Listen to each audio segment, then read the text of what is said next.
Segunda coisa que a gente vai comentar agora. O que DevOps não é? DevOps não é uma área. Por que DevOps não é uma área? Porque DevOps, teoricamente, ele é a junção de dev com operação, onde você tira os dois silos, duas áreas que não se conversam dentro de uma área única. E aí, quando a gente fala de DevSecOps, tem o Sec também. Então são três áreas que não se falam, que tem silos. O que é silo, né? Cada um vive as suas próprias metas e não se conversam e se contrapõem para colocarem juntas, beleza? Então as três áreas trabalham juntamente. Isso é o DevSecOps. Então por que eu criaria uma área de DevOps?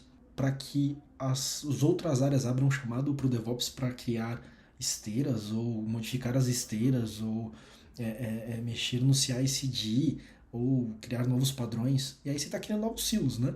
E aí você vai ter que criar uma outra área de DevOps para atender as squads. Não faz sentido nenhum. Qual é o melhor modelo disso? Pensa nas startups. As startups elas já nascem isso dentro delas mesmas, onde o Dev e o Sec e o Ops trabalham juntas, beleza? Eles têm a mesma função, eles não se contrapõem ali em nenhum momento e têm a mesma meta que é a entrega para o cliente. Pô, mas as empresas mais antigas, como é que elas deveriam trabalhar? Aí sim vale a pena você criar uma área de DevOps, mas que ela seja temporal e que não seja perpétua, e onde essa área de DevOps ela propague todo o conhecimento de DevOps. Toda a parte de arquitetura de microserviços, toda a parte de CI/CD, da melhor prática, mas propague junto com a agilidade a parte de build and run. Consiga entregar de ponta a ponta aquilo e dê cada vez mais liberdade para as squads. E não que seja uma área tiradora de pedido para criar novas esteiras, novos padrões, novas linguagens nas esteiras e por aí vai.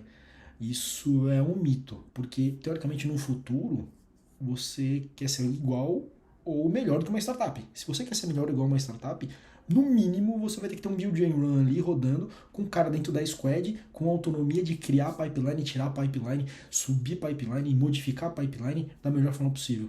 E isso é inviável quando você tem uma área tiradora de pedidos de pipelines, para criar de automação e por aí vai. Então o DevOps ele vem numa empresa que ainda não tem essa constituição, calca o conhecimento, faz o change management da organização, coloca todo mundo debaixo do mesmo conhecimento, prepara o terreno técnico para todo mundo e fornece best practice e liberdade para as squads criarem seus próprios pipelines. Talvez no futuro, bem provável que o DevOps vire uma linguagem dentro da empresa.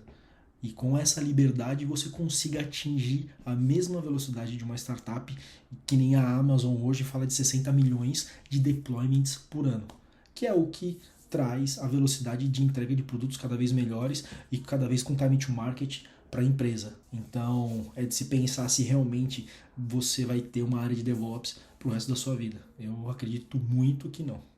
Beleza, gente? Até a próxima. Abraço!